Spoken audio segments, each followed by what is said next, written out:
I am bullish on crypto, but also DeFi, decentralized finance. It's not just about Bitcoin anymore or Ethereum.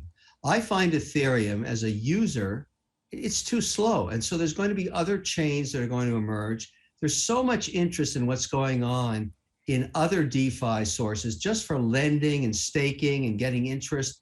USDC, this conference that's happening tomorrow, the SALT conference in the next 2 days, is really about the future of decentralized finance and cryptocurrencies.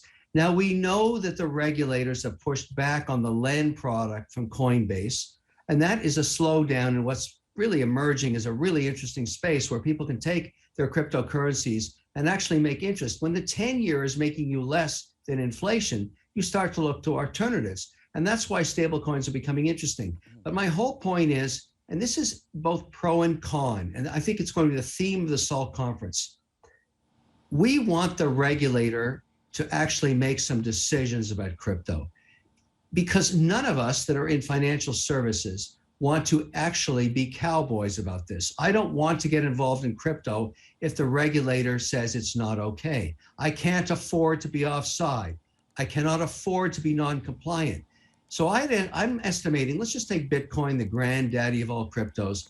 If the regulator finally allowed financial services companies to call it an asset, put it into an ETF in the United States like they have in Canada and other countries, I figure there'd be another $1 trillion worth of buying into Bitcoin. And we don't have that yet, but that's the opportunity. I think at the end of the day, over the next couple of years, that will happen. That's why there's so much interest.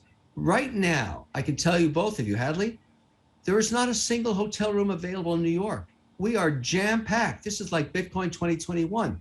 All the institutions are coming to the conference to discuss this very topic. When and how will the regulator get on side, and when will we consider cryptocurrencies a institutional asset class?